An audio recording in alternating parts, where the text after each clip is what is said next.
Let's get rid of him. Your whole life is already at the bottom for doing nothing wrong. Nothing. And he gets this letter saying that he's facing 4 years. 4 charges, 4 years. Can you imagine how you would feel? Can you imagine how much that would impact you? Mentally, spiritually, psychologically? Financially. So here's the thing, Tony Golick knew that he didn't have a case, but this is what he does. He's known for this.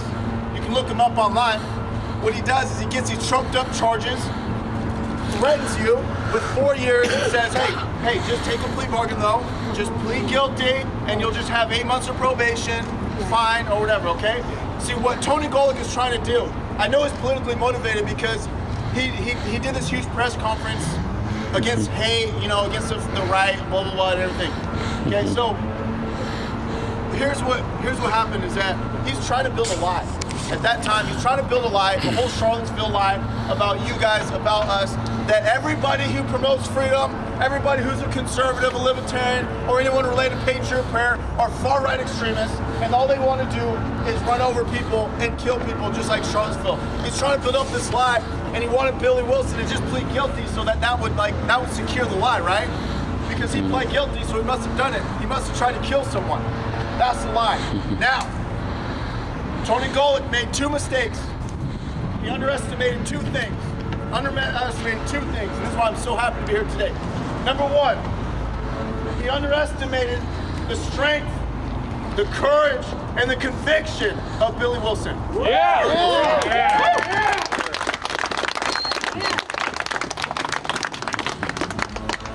I'm so proud of him because Billy Wilson said, no, thank you.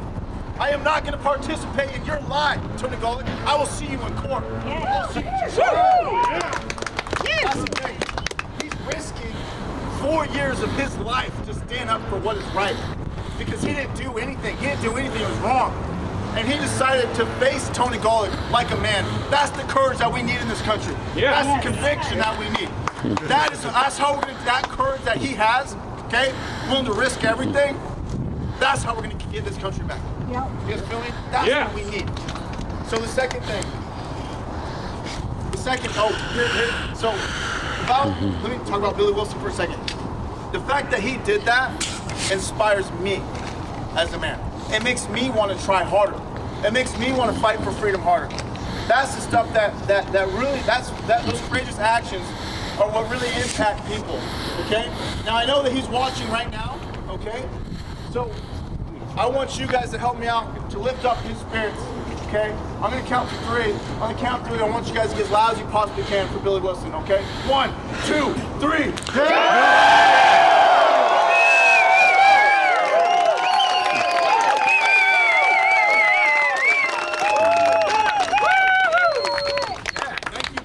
Thank you, Billy. We appreciate you.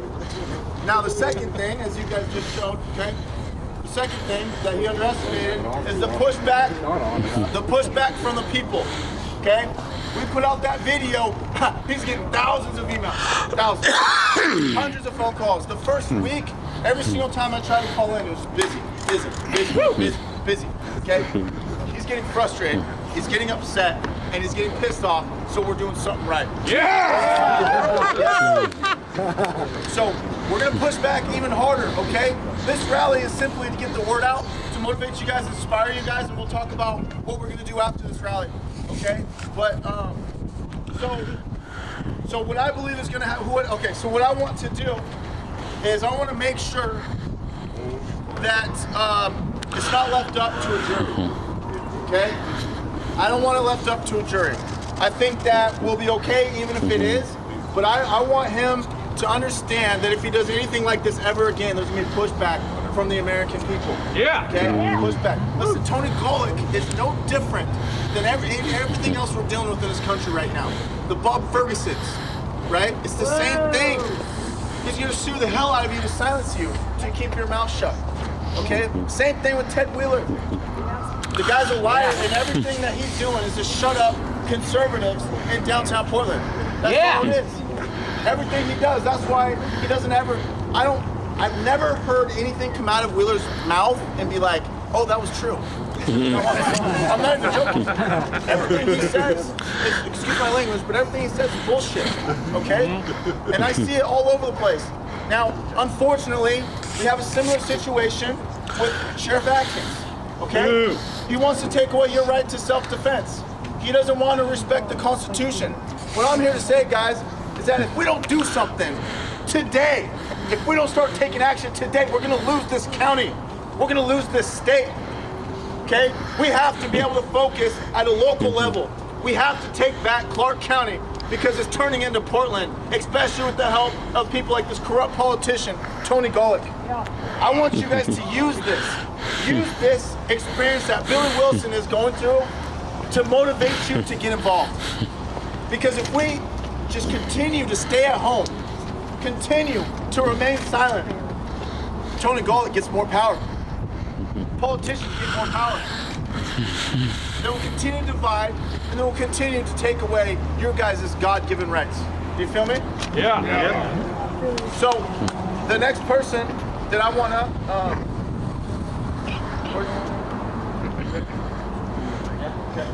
Next person up, she came up all the way from California.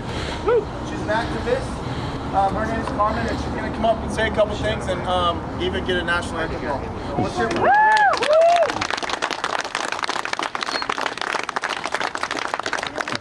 Doesn't carry as well as Joey's does, so He's got the mic for you. you might need to come on in.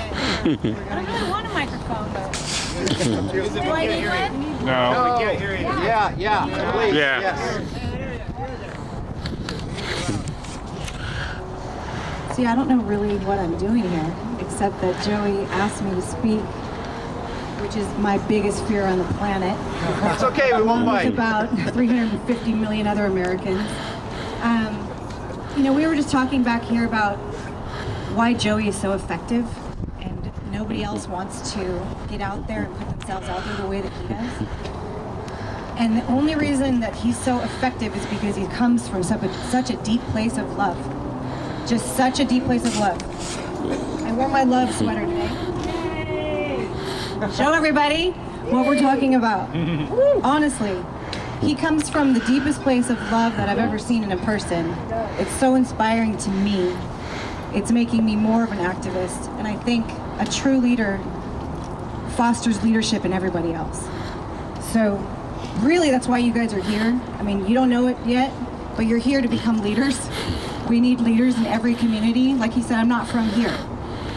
I'm not from Oregon or Washington. I'm from Orange County, California.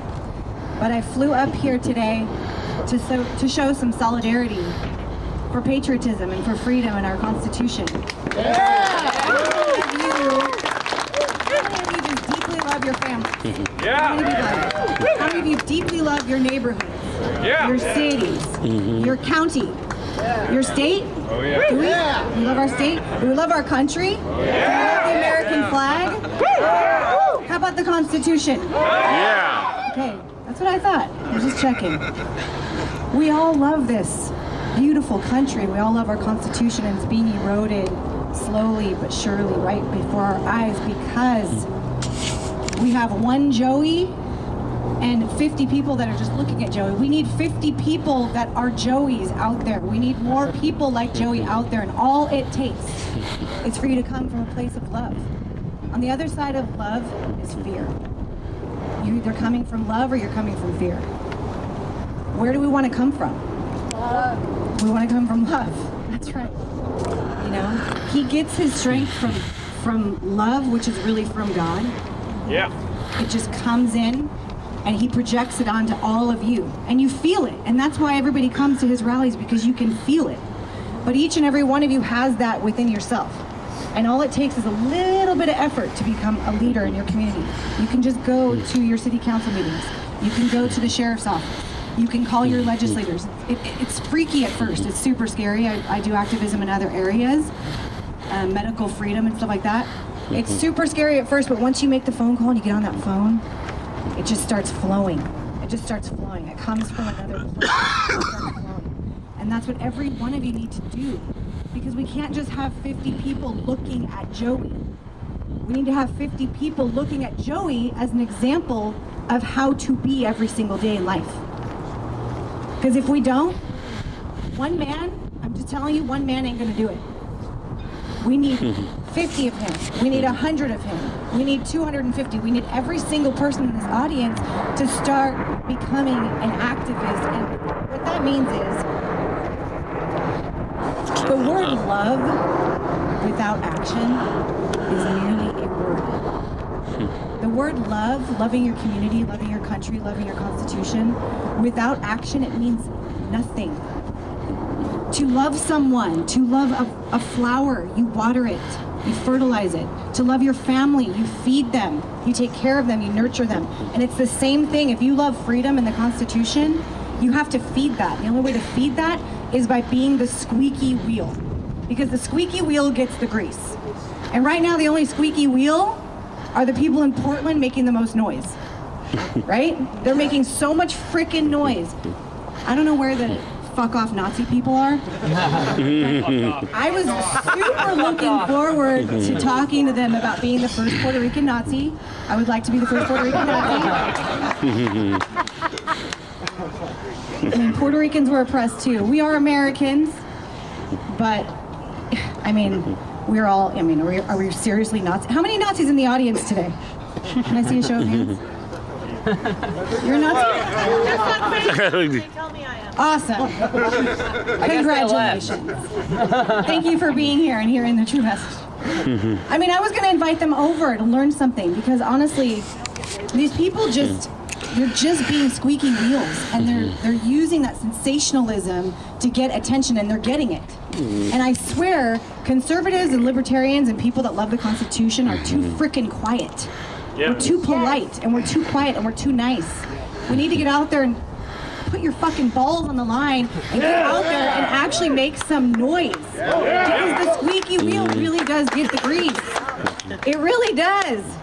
So be the freaking squeakiest wheel in your neighborhood and get to your city council meetings and make some noise. And honestly, if we have to start yelling at these people, if we have to start getting in their faces in a non-violent way, because we don't promote violence, but we're also not a bunch of pussies. Amen. So we can't continue to act like pussies.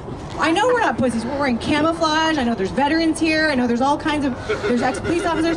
We're not a bunch of pussies. Let's stop acting like it. We need to get out there. I'm gonna tell you a quick story. I was a big fucking pussy in college, okay? Excuse my language.